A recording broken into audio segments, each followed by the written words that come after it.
अस्सलाम वालेकुम।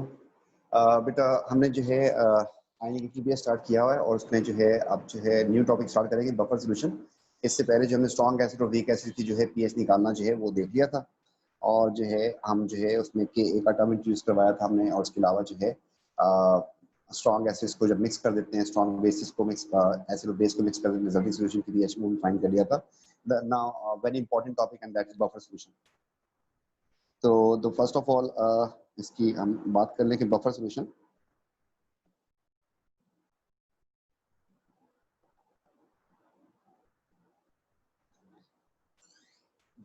जो है we are going to start. और बेटा फर्स्ट ऑफ ऑल जो है इसकी डेफिनेशन जो है हम करने जा रहे हैं। उसकी डेफिनेशन जो है वो नॉर्मली बच्चे जो है एक लिख देते हैं, एक मार्क के लिए दूसरा मार्क जो है भूल जाते हैं। तो पहली बात ये है अ सॉल्यूशन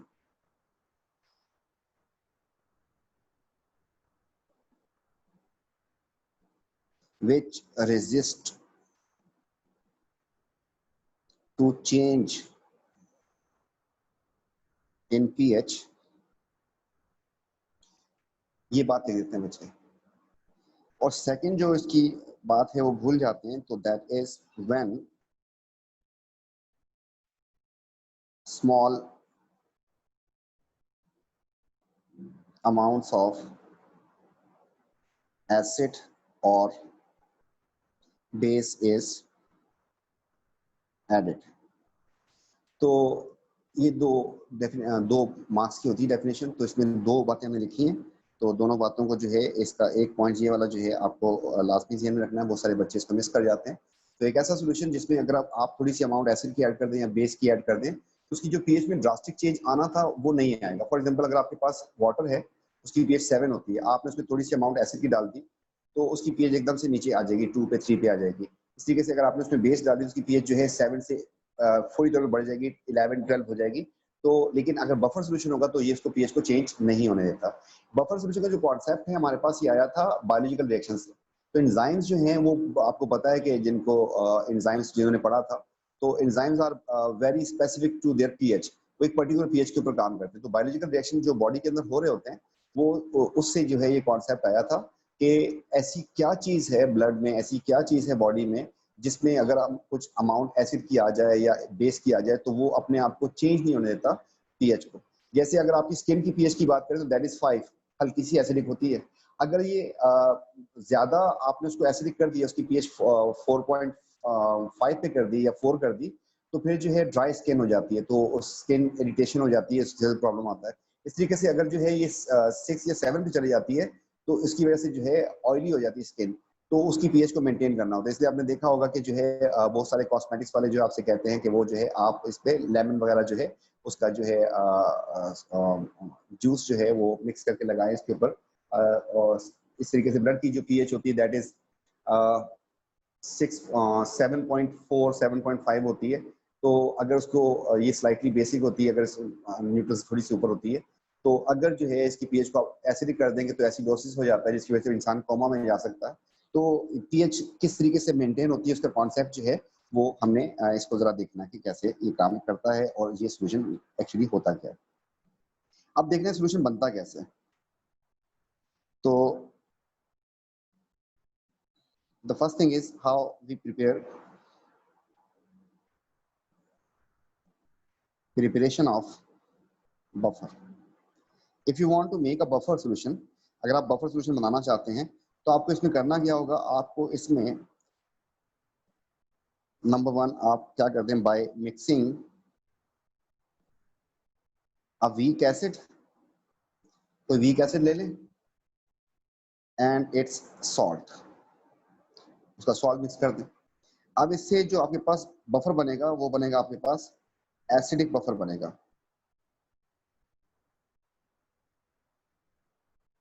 तो फॉर एग्जांपल अगर आपको बफर बनाना है 5 का, 3 का, 2 का, तो उसके लिए जो है आपको वीक एसिड यूज करना पड़ेगा और उसका सॉल्ट यूज करना पड़ेगा। कैसे काम करता है वो देखते हैं। इस तरीके से आप ये काम ऐसे भी कर सकते हैं कि by mixing weak base and it's salt, आप इसको मिक्स कर दें। इससे आपके पास बन जाएगा बेसिक बफर। अब इसकी जो है मैं साथ एग्जाम्पल भी लिख रहा हूँ ताकि आपको जरा बात क्लियर हो जाए कि मैं क्या चीज़ मिक्स करने की कोशिश बात कर रहा हूँ। तो मैं अगर इसको वीक एसिड को अंडरलाइन कर देता हूँ यहाँ से, और इसके सॉल्ट को भी अंडरलाइन कर देता हूँ, वीक बेस को भी अंडरलाइन करता हूँ, इसके सॉल्ट को भी अंडरलाइन करता हूँ, तो यहाँ पे एग्जाम्पल लिख देता हूँ, तो ये बात आपको क्लियर हो जाएगी। वीक एसिड लेट्स से आपने ले लिया इथेनोइक एसिड,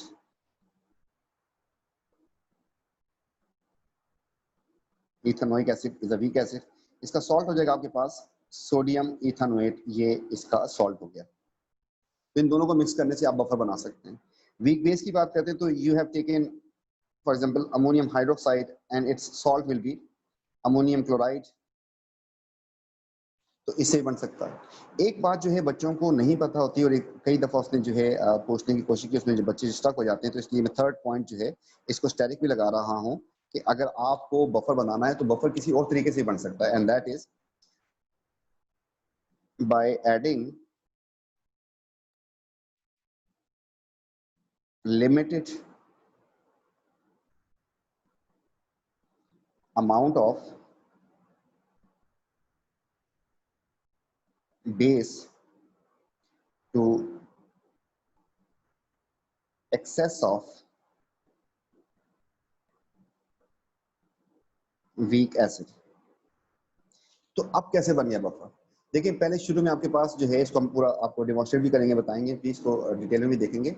अगर आपके पास जो है किसी कंटेनर में जो है आपके पास जो है एसिड एक्सेस में था, लेट्स से उसके 10 मोल्स थे, सिर्फ एसिड ही था, आपने उसमें बेस जो है 10 मोल नहीं ऐड की, कम ऐड की, लिमिटेड अमाउंट, आपने उसमें 4 मोल ऐड कर दिए बेस के, तो हुआ क्या कि उसमें से आउट ऑफ 10 जो है 4 न्यूट्रलाइज हो गए, उस न्यूट्रलाइजेशन से सॉल्ट बन गया, और एसिड भी वहां पे रिमेनिंग है, तो एसिड भी बचा हुआ है, वीक एसिड वहां पे प्रेजेंट है, और उसका सॉल्ट भी बन गया, तो तब भी ये बफर बन सकता है। ठीक है जी। तो अब जो है हम इसको देखते हैं कि बफर कैसे बनता है और कैसे काम करता है। तो हम जो है इसकी बफर एक्शन को देखने जा रहे हैं कि बफर एक्शन काम कैसे करता है। तो पहली जो हम यहाँ पे कुछ डायग्राम्स बना के समझाने की कोशिश करते हैं। तो यहाँ पे लिखते हैं हम buffer action, how buffer work, काम कैसे करता है।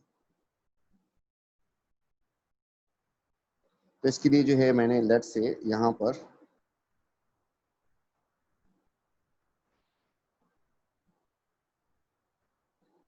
एक कंटेनर ये लिया, और एक कंटेनर जो है मैं इसमें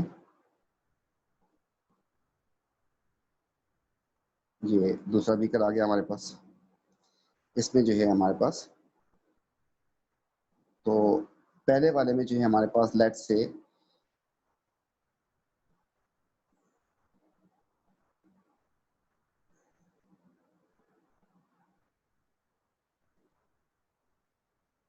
इसी को हम कर लेते हैं, समझ लें आप, जो है इसमें वाटर हमने ऐड किया था, ये इसमें वाटर है, और इस वाटर में जो है हमने ऐड कर दिया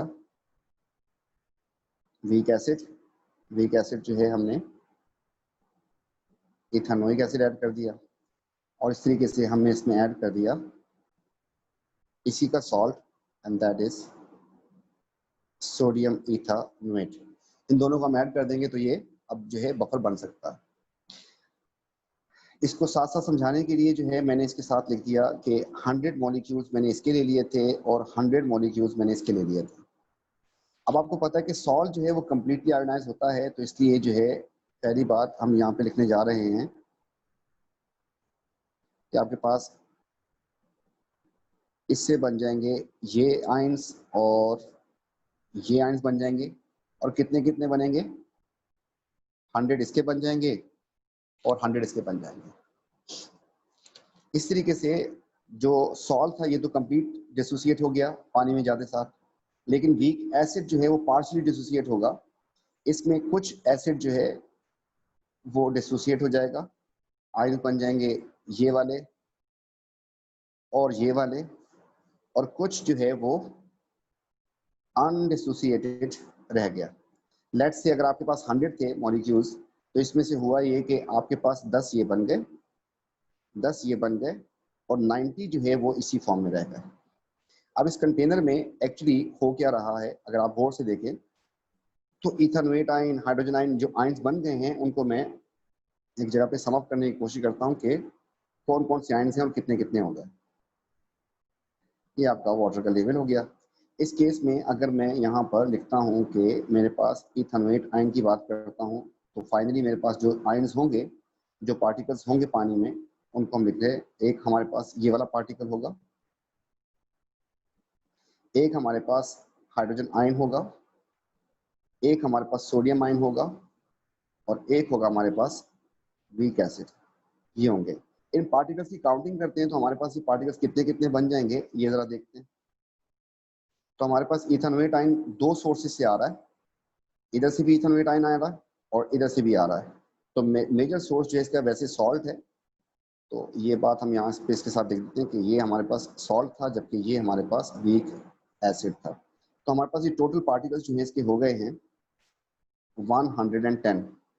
हाइड्रोजन की बात करते हैं तो वो हमारे पास है 10, सोडियम की बात करते हैं तो वो है हमारे पास 100, और इस तरीके से हमारे पास इसकी बात करते हैं तो ये हमारे पास 90। तो ये पार्टिकल्स है हमारे पास। अब ये किस तरीके से काम करेगा, इसको हम आगे प्रोसीड करवाते हैं। इसी डायग्राम को मैं यहाँ से कॉपी करके आगे पेस्ट करता हूँ।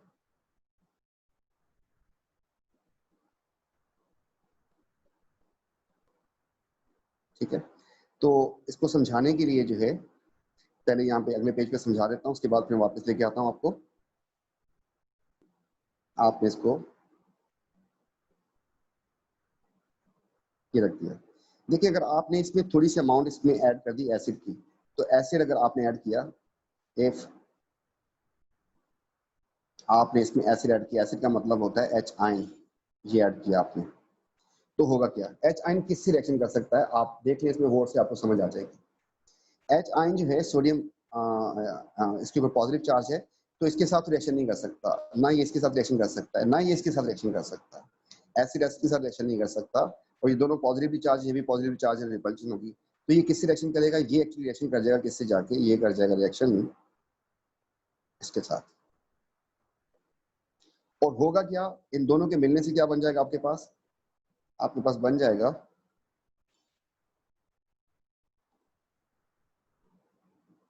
ये चीज और ये चीज मिलके बना देंगे अनडिसोसिएटेड एसिड, बना देंगे आपके पास। लेकिन वीक एसिड जो है एक्चुअली एच आयन को रिलीज ही नहीं करना चाहता, it want to hold it, and if you provide it H ions, तो ये जो है उसको होल्ड कर देगा और जो है अनडिसोसिएटेड फॉर्म में चला जाएगा। तो इस तरीके से आपके पास इसकी अमाउंट जो है कम हो जाएगी और इसकी अमाउंट जो है बढ़ जाएगी। ठीक, ये थोड़ा सा डिसबैलेंस हो जाएगा। अब कैसे, और इस तरीके से अगर मैं इसी की बात करता हूं कि मैं इसको इसमें बेस ऐड करता हूं,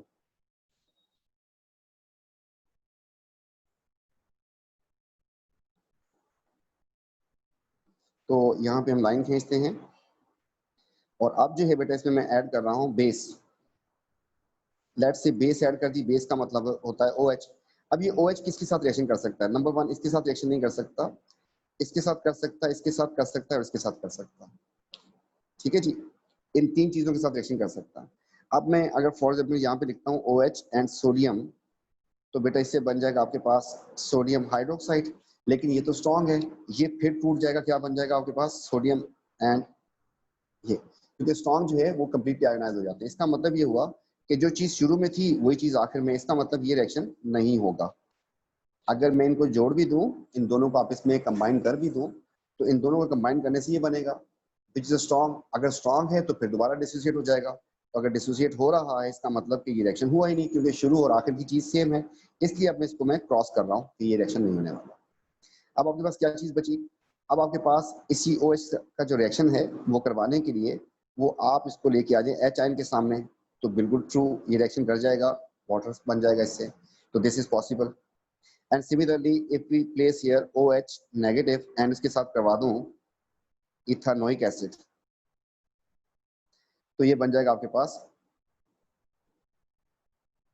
नेगेटिव एंड बन जाएगा साथ water.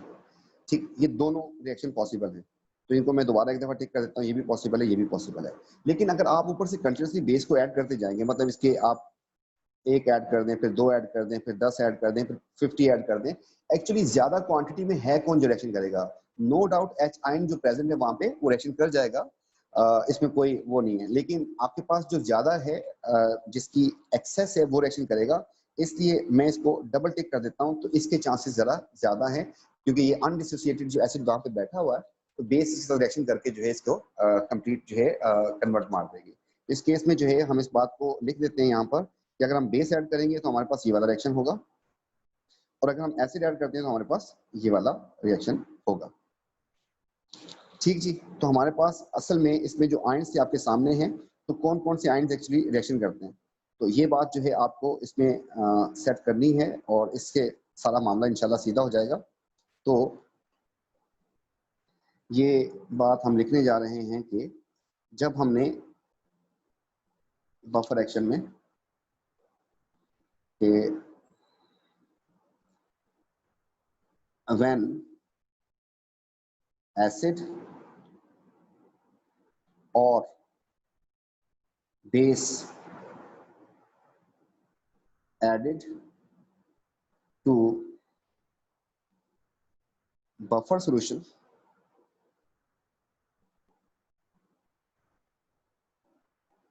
either weak acid react or common ion react। ये क्या बात कर दी हमने? इस बात को जो है हम यहाँ पे लिख देते हैं, बड़ा कर देते हैं इसको थोड़ा सा। देखिए, इसमें अगर आपने एसिड ऐड किया, मैं आपको बता देता हूँ, अगर आपने इसमें एसिड ऐड किया तो ब्लू ले लेते हैं कलर, तो ये आपका रिएक्शन करेगा किसके साथ? इसके साथ। और अगर आपने इसमें बेस ऐड की,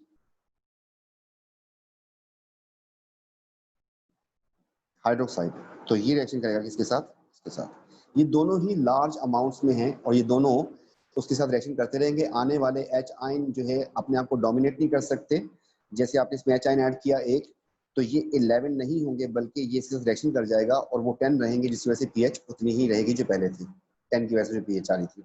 आप इसके 5 ऐड कर दिए, ये 5 के साथ रिएक्शन कर जाएगा, और जितने भी ऐड करते जाएंगे तो ये उसके साथ रिएक्शन करता जाएगा और उसको रोकता रहेगा, जिसकी वजह से एच आयन की कॉन्सेंट्रेशन चेंज नहीं होगी, जो पीएच चेंज नहीं होगी। इस तरीके से अगर OH को ऐड करते हैं तो OH आके इसको डिस्ट्रॉय कर देगा, तो पीएच तो चेंज हो जाएगी। गेटिंग वो पॉइंट? अगर OH को मैं इससे रिएक्शन करवा देता हूँ, तो इसकी तो ऐड करने पे ये 9 हो जाएगा। अगर ये 9 हो गया, एच आयन की कॉन्सेंट्रेशन, इसकी पीएच तो चेंज हो जाएगी। एक्चुअली इसके साथ कौन पे डील करता है? वीक अनडिसोसिएटेड एसिड जो होता है, वो इसके साथ रिएक्शन नहीं करने देता, और वो जो है खुद इस रिएक्शन कर जाता है। इस तरीके से एच आयन की जो कॉन्सेंट्रेशन है वो शुरू से आखिर तक आपके पास मेंटेन रहती है, जिसकी वजह से तकरीबन इसकी पीएच पे कोई खास फर्क नहीं आता। अब देखते हैं कि बफर एक्शन में एक्चुअली क्या क्या होता है। तो इसको अब इक्वेशन की फॉर्म में लेके आते हैं। तो नंबर 1, बफर एक्शन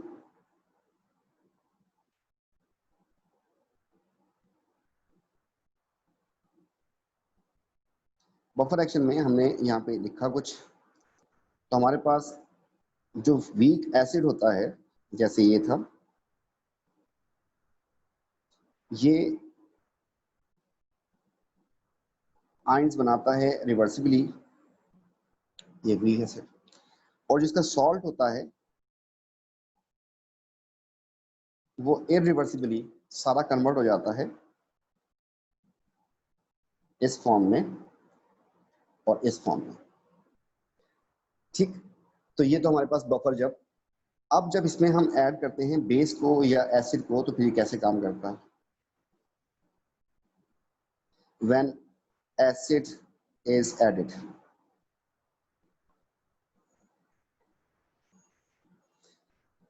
जब आपने इसमें एसिड ऐड किया, मतलब ये था आपके पास जो एडेड एसिड था, इसको मैं लिख देता हूं कि ये आपने ऐड किया था। इस तरीके से इसके नीचे हमें डिमॉन्स्ट्रेट करना पड़ेगा। तो ये किससे रिएक्शन करेगा? ये इनमें से दो चीजों के साथ रिएक्शन करना है, एक कॉमन आयन और एक वीक एसिड। तो हमारे पास जो है इसमें ये रिएक्शन कर जाएगा इस कॉमन आयन के साथ, एंड कन्वर्ट हो जाएगा किस चीज में? Undissociated acid. इसका जो मेजर सोर्स है एक्चुअली वो सॉल्ट था, ठीक है। आपको बताया था अभी थोड़ी देर पहले कि इसमें जो मेजॉरिटी जो आ रही थी आयंस की, इस आयन की जो मेजॉरिटी है, इस आयन की the major source is salt. हम उसको सॉल्ट को लिख मतलब सॉल्ट भी लिख सकते हैं वहाँ पे। आई नो कि एसिड से भी आता है, एसिड से बहुत कम क्वांटिटी आती है लेकिन इससे ज़रा ज़्यादा आती है। तो ये जो है सॉल्ट के साथ रिएक्शन करेगा, सॉल्ट के आयन के साथ, और कन्वर्ट हो जाएगा किस चीज़ में,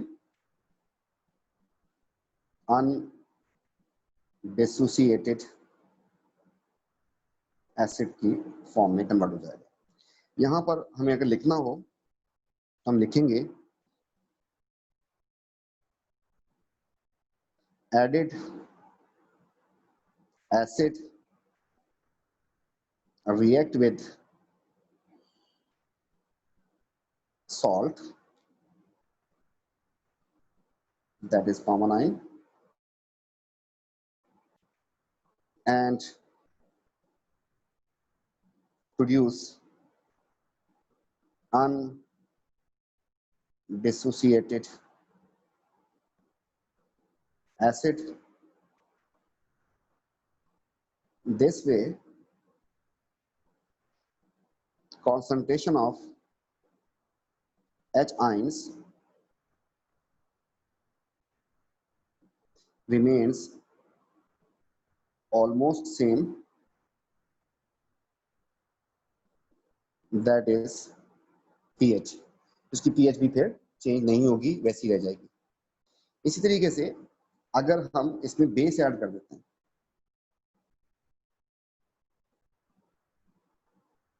when base is added, तो अगर आप बेस में ऐड करेंगे तो आपकी बेस से जो आयन आएगा दैट इज दिस वन। अब इसमें जो है आपका ये रिएक्शन कर जाएगा, किस चीज से करेगा, ये करेगा अनडिसोसिएटेड एसिड से, जो बिल्कुल सुकून से बैठा हुआ था, इसका पीएच पे कोई इम्पैक्ट नहीं था, और ये कन्वर्ट हो जाएगा किस चीज से, ये कन्वर्ट हो जाएगा इथेनोएट आयन में एंड वाटर में। तो यहाँ पर हम इसको लिख देते हैं कि ये हमारे पास एडिड था एंड ये हमारे पास अनआयोनाइज्ड या डिसोसिएटेड एसिड था, इसका रिएक्शन कर जाएगा। इस बात को अगर हम डिमॉन्स्ट्रेट करते लिखते हैं तो when base is added it reacts with undissociated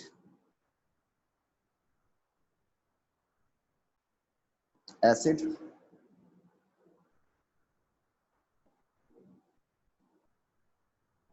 this way H ion concentration remains almost same and that is pH। तो pH पे कोई फर्क नहीं पड़ता। मैं एक छोटी सी बात दोबारा कर दूं आपको कि कौन रिएक्शन करेगा आने वाले एसिड या बेस के साथ। एक करेगा वीक एसिड और एक करेगा कॉमन आयन। ये तो हमने आपको पूरा इसके बारे में डिमॉन्स्ट्रेट कर दिया। अब जो है मैं आपको इसको यहाँ पे खत्म करता हूँ और ये बात दोबारा लिख देता हूँ कि विच थिंग विल रिएक्ट। तो the things that have to react, हमने लिया था वीक एसिड और हमने लिया था इसका सॉल्ट, ये दो चीजें ली थी।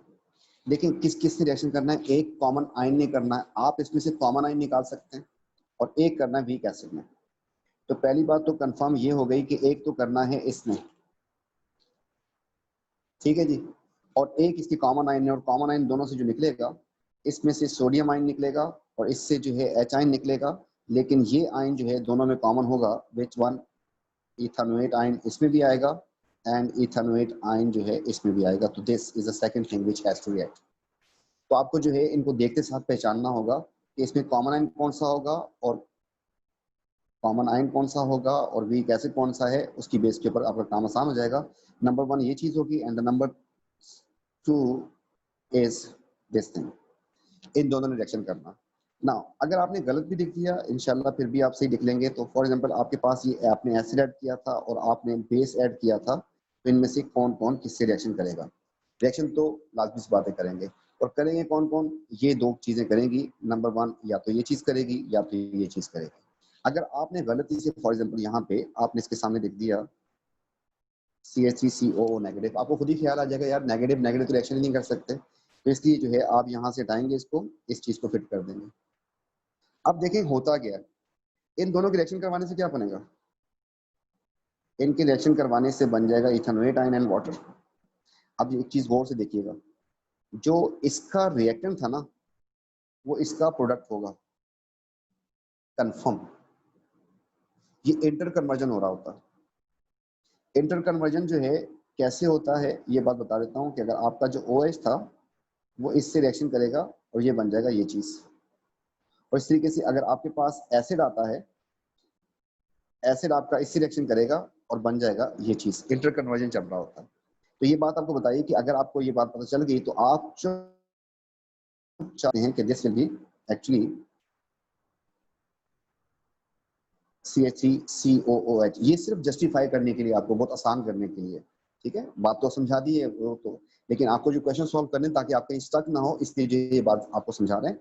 इसलिए यहाँ पे जो कॉमन आइन जो है आपने यहाँ पे लिखना था। अब गौर से देखिएगा एक चीज और, कि जो इसका रिएक्टेंट होगा वो इसका प्रोडक्ट होगा, ये इंटर कन्वर्जन होगा। अगर आपने एक भी इक्वेशन पहचान ली तो आपके पास फिर दूसरे को पहचानना आसान हो जाएगा। इसी बेस के ऊपर अगर आपको ये बात समझ आई है तो हमने आपको बहुत सारी एग्जांपल्स देनी है अभी, ताकि आप उसमें जो है पहचान सकें कि एक्चुअली इन इक्वेशन फॉर्म के which type of reaction take place and which particles are participated in that particular reaction, and for that we have to discuss some examples। तो यहाँ पर एग्जांपल्स को डिस्कस करने के लिए जो है मैं यहाँ पर नेक्स्ट पेज पे जा रहा हूँ और यहाँ पर 2-4 केसेस लिखते हैं। तो फर्स्ट केस जो है that is if you have buffer solution of this and this, ये आपके पास पहली एग्जांपल हो गई। सेकंड एग्जांपल जो है आपके पास हो गई आपके पास HX प्लस NaX, ये सेकंड एग्जांपल हो गई।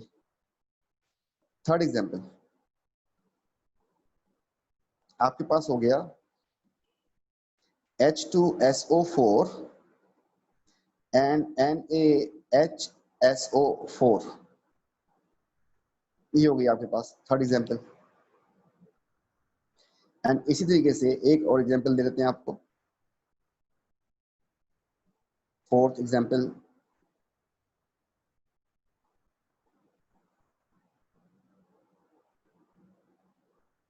and that is Na2HPO4 and NaH2PO4। तो I am giving you the weird example, मैं आपको बहुत मुश्किल वाली एग्जांपल भी करवा रहा हूं ताकि आपको जो है कहीं पे कभी भी इसमें मसला ना हो।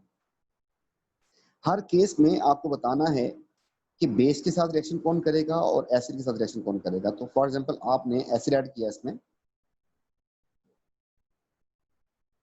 तो कौन रिएक्शन करेगा, और अगर बेस होगी तो कौन रिएक्शन करेगा।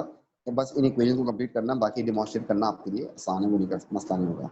सिमिलरली यहाँ पर भी मैंने लिख दिया कि अगर आप एसिड ऐड कर देंगे और आप इसमें बेस ऐड कर देंगे तो इनसे कौन रिएक्शन करेगा, कौन से पार्टिकल्स होंगे रिएक्शन करेंगे। तो थर्ड केस हमने लिखा कि हमने जो एसिड ऐड किया और हमने जो बेस ऐड की तो कौन रिएक्शन करेगा, ये भी हमने यहाँ पर आपको लिख दिया, जगह छोड़ दी। एंड इस तरीके से द लास्ट वन इज, इसमें हमने लिख दिया कि एसिड और फिर हमने लिख दिया बेस, कौन रिएक्शन करेगा। ठीक है, तो अब जो है आपको कंप्लीट करना है। तो हम आते हैं पहले केस पे। देखिए इसमें आपको बता दूं कि दोबारा बोल रहा हूं कि कौन कौन सी चीज रिएक्शन करती है। हमने बैकग्राउंड जो नॉलेज है वो थी कि weak acid and common ion, ये वीक बेस भी हो सकती है, दो चीजें करेंगे। तो क्या आप इसमें से वीक एसिड या वीक बेस को पहचान सकते हैं? तो इसमें से वीक बेस तो यही होगी, एक तो रिएक्शन इसने करना और एक होगा कॉमन आयन। इन दोनों में कॉमन आयन कौन सा बन रहा है? NH4 is a common. तो चार्ज कितना होता है इस आयन के ऊपर? ये अब देखें, अगर आप इसको गलत भी करेंगे तो आपसे सही होगा, आप इसको मतलब ऐसा करने की कोशिश करेंगे तो आपको पता है पॉजिटिव पॉजिटिव तो हो नहीं सकता, इसलिए आप इसको खुद यहाँ से चेंज कर देंगे, आप इसके सामने लिख देंगे ये। अगर आपने एक भी इक्वेशन पहचान ली तो आगे आपके लिए मसला ही नहीं है। फॉर एग्जाम्पल अगर आपने इसको पहचान लिया तो आपको पता है इसमें क्या बनेगा, आपके पास बन जाएगा NH4 एंड OH नेगेटिव। अब ये बात आपको मैंने बता दी थी कि जो इसका रिएक्टेंट होगा, चलो चेंज करते हैं इसका, अगर ये था, ये चीज यहाँ पे होगी। सिमिलरली जो चीज ये थी ये यहाँ होगी कुछ। अगर आप कॉमन आयन को पहचानते हैं उससे भी हो सकता है, कोई मसला नहीं है, तो आपने यहाँ पे लिख दिया तो कॉमन आयन, वीक बेस का करवा दिया कॉमन आयन से। लेकिन वही चीजें बन रही है नहीं बन रही, तो एक चीज कम होती है दूसरी चीज बढ़ जाती है, इन दोनों में ही इंटर कन्वर्जन चल रहा होता है। तो हमारे पास दो रिएक्शन हो गए। अब इसमें आ जाते हैं, इसमें आपको पहचानना है एसिड और वो। तो अगर मैं कॉमन आयन और उसकी बात करता हूँ तो हमारे पास एक तो रिएक्शन करना है HX ने, और इसमें जो कॉमन है दैट इज X। X के ऊपर जो चार्ज आएगा वो आप निकाल सकते हैं आराम से, दिस इज +1 तो दिस विल बी -1। सिमिलरली ये पॉजिटिव है ये नेगेटिव, तो आपको चार्ज तो पता चल गया इसका, ये दो चीजों में रिएक्शन करना है। अब आप देख लें किसको किससे करवाएंगे यार। आप एसिड का जो रिएक्शन है वो बेस से करवाएंगे और इसका कॉमन आयन के साथ। तो आपने यहाँ पे X लिखा, तो साथ ही मैं इसके लेबलिंग करने जा रहा हूँ कि आपको बता दूं मैं यहाँ पर कि इसका जो रिएक्टेंट वो यहाँ पे आता है। सिमिलरली हम देखते हैं कि बनता क्या इससे, इससे बन जाएगा हमारे पास HX, और फिर आपको ये भी बताया था कि जो उसका होगा वो यहाँ पे आ जाएगा। तो कॉमन आयन से भी आपको डबल डबल एग्जांपल देके समझा रहे हैं आपको। तो आपके पास यहाँ पर आ जाएगा X नेगेटिव और यहाँ पर आ जाएगा H2O। क्लियर? इस तरीके से ये आ गया आपके पास। अब वो अगर कह रहा है कि ये बफर है तो मानना पड़ेगा। देखिए एसिड को आप पहचान रहे हैं, दूसरा जो है वो सॉल्ट लग रहा है, ठीक है। तो अगर इसने बोल दिया तो हमें इन दोनों में से डिसाइड करना है एसिड कौन सा है सॉल्ट कौन सा है। तो इसमें से एसिड जो है वो आपके पास हो गया, एसिड हो गया आपके पास H2SO4। एंड कॉमन आयन की अगर बात करें तो कॉमन आयन इसमें देखें क्या बनता है। अगर आपको मुश्किल हो रही है तो टेंशन नहीं है, बिल्कुल भी टेंशन नहीं है अगर आपको मुश्किल हो रही है, क्योंकि अगर आपने इसमें से एक भी चीज को पहचान लिया कि अगर ये एसिड था तो इसको रिएक्शन करना है किससे,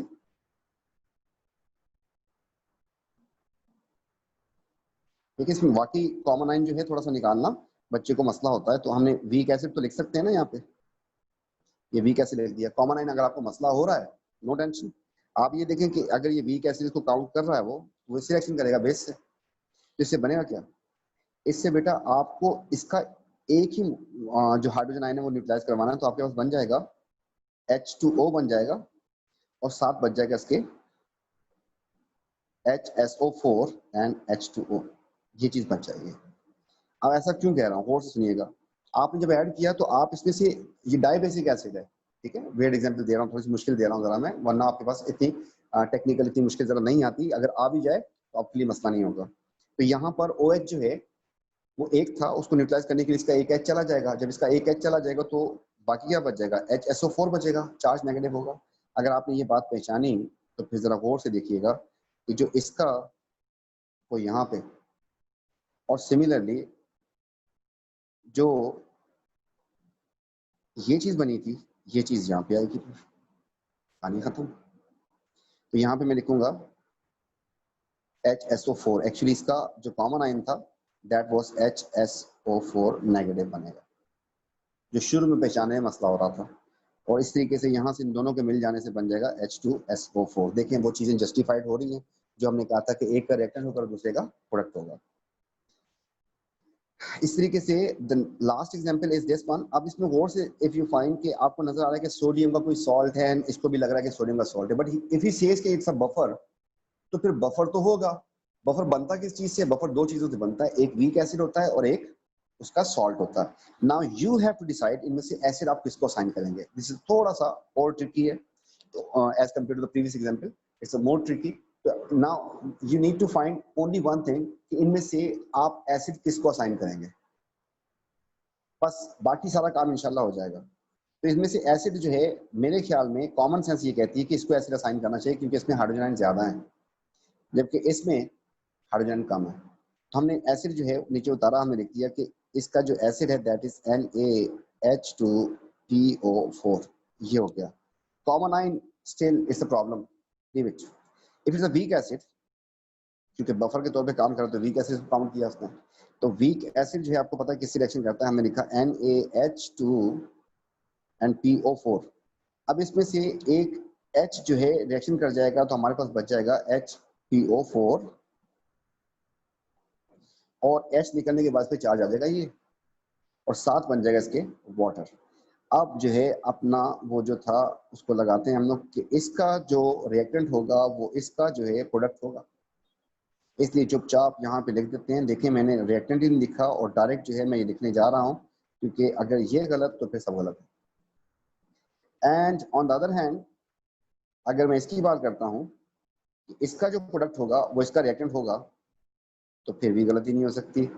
और आपने लिखा NaHPO4 नेगेटिव, लेकिन इसमें कॉमन आयन ढूंढने में मसला हुआ तो हमने लिख दिया इस तरीके से। तो जिसके बफर एक्शन जो है वो टेक प्लेस होता है और जो उसकी हाइड्रोजन आयन की कॉन्सेंट्रेशन जो है दैट रिमेन ऑलमोस्ट सेम, जिस वजह से पीएच उसकी सेम रहती है। ठीक है जी, इंशाल्लाह फिर इसको नेक्स्ट क्लास में कंटिन्यू करेंगे और उसकी कैलकुलेशन से रिलेटेड जो है बात करेंगे। थैंक यू, टेक केयर, अल्लाह हाफिज़।